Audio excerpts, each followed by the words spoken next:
natural number আমি n দি represent কৰোঁ সদায় 1ৰ পৰা 2 3 1ৰ পৰা আৰম্ভ হয় একে ইনফিনিটিলৈকে যিটো তাৰপিছত নেচাৰেল নাম্বাৰটো 1ৰ পৰা আৰম্ভ হয় তাৰপিছত আহে হোল নাম্বাৰ যিটো আমি w বুলি ৰিপ্ৰেজেণ্ট কৰোঁ যিটো আমি পূৰ্ণ সংখ্যা বুলি কওঁ সেইটো হৈছে 0ৰ পৰা আৰম্ভ হয় মানে নেচাৰেল নাম্বাৰৰ লগত যদি 0টো যদি লগ খুৱাই দিওঁ তেতিয়া মানে হোল নাম্বাৰটো হৈ যায় পূৰ্ণ সংখ্যা আৰু সাধাৰণ সংখ্যা যিটো হয়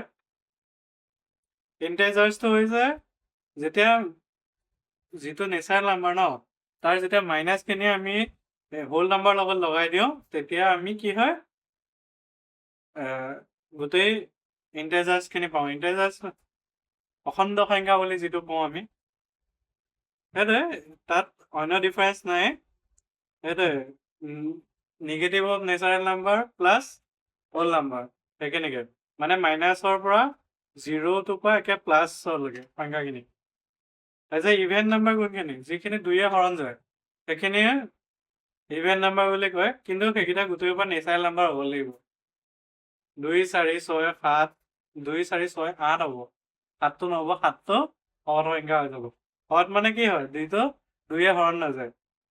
তাৰপিছত আছে ৰেচনেল নাম্বাৰটো আমি কিউ বুলি ৰিপ্ৰেজেণ্ট কৰোঁ যিটো p/q আকাৰত লিখিব পাৰোঁ মানে এতিয়া 1টো ৰেচনেল নাম্বাৰ হ'ব কাৰণ 1ৰ তলত আমি 1 বুলি এনেকৈও লিখিব পাৰোঁ ন নাইবা যিবোৰ সংখ্যা থাকে তাৰ তলত 1 এটা সদায় থাকিব পাৰে ন আৰু 1/8 হ'ব মানে সেইটোৱে ভগ্নাংশ হওক তেনেকুৱা ধৰণৰ যেনেকুৱা সংখ্যাই নহওক খালি দশমিক ছশমিকলৈ গ'লে নহ'ব ভগ্নাংশত যোনখিনি থাকিব সেইখিনি ৰেচনেল নাম্বাৰ বুলি কয় সেইটোৱে p/q আকাৰত লিখিব পৰা যায় এইটো দেখি ফাৰ্ষ্টতে আহিলে নেচাৰেল নাম্বাৰ তাৰপিছত হোল নাম্বাৰৰ ওপৰত কি আছে অখণ্ড সংখ্যা z যিটো ইন্টিজাৰ্ছ বুলি কওঁ ইন্টিজাৰ্ছৰ ওপৰত আছিলে ৰেচনেল নাম্বাৰ সেইটোৱে মানে যিখিনি নেচাৰেল নাম্বাৰ হয় সেইখিনিতো হোল নাম্বাৰ হ'বই হোল নাম্বাৰটো গোটেইটো নেচাৰেল নাম্বাৰ নহয় ন এটা গোটেইখিনি হোল নাম্বাৰ আকৌ অখণ্ড সংখ্যা হ'ব গোটেইখিনি অখণ্ড সংখ্যা আকৌ এইটো ৰেচনেল নাম্বাৰ হ'ব তাৰপিছত থাকিলে ইভেন আৰু অডৰ ইভেনটো ই বুলি ধৰি লৈছো এইটো লেট বুলি ধৰিছো দেই লেট ইভেনটো ই বুলি ধৰিছো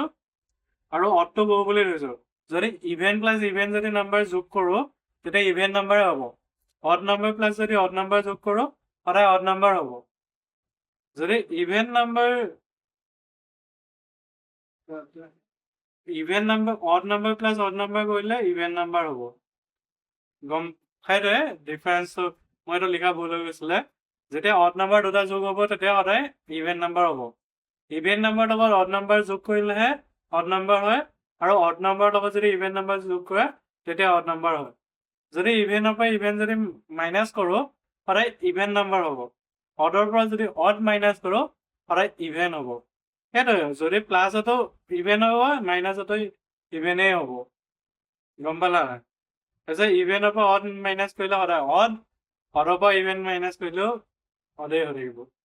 সেইটোৱে প্লাছত দুইটা চেমেই থাকে আৰু নিগেটিভতো চেমেই থাকে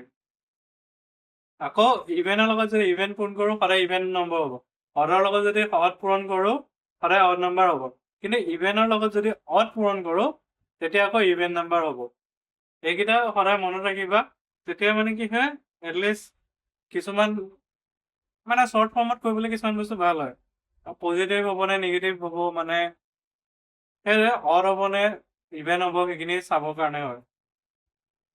তাৰপিছত স্মলেষ্ট প্ৰাইম নাম্বাৰটো কি হয় 2 হয় সেইটোৱে মৌলিক সংখ্যাৰ ভিতৰত চবতকে সৰু প্ৰাইম নাম্বাৰটো কি হয় 2 হয় আৰু ইভেনৰ ভিতৰত যিটো 2 হৰণ যায় তাৰ ভিতৰত এটাই নাম্বাৰ আছে ন 2টোৱে বাকীবিলাক চব অড নাম্বাৰ হয় ন ফাৰ্ষ্ট অড প্ৰাইম নাম্বাৰ কি হয় 3 হয় 1 is a unique number neither prime nor composite prime নোহোৱাখিনিকে এটা প্ৰাইম নাম্বাৰ ন এই প্ৰাইমতো নপৰে কম্পজিটতো নপৰে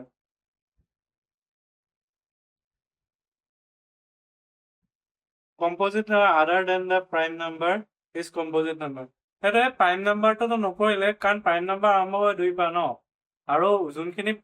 নেচাৰেল নাম্বাৰ প্ৰাইম নাম্বাৰ নহয় সেইখিনি হৈছে কম্পজিট নাম্বাৰ কিন্তু কম্পজিট নাম্বাৰ একটো কম্পজিট নাম্বাৰ নহয় এখন লিয়েষ্ট কম্পজিট নাম্বাৰটো কি হৈছে যে 4 হয় আৰু লিয়েষ্ট কম্পজিট ইভেন নাম্বাৰো হয়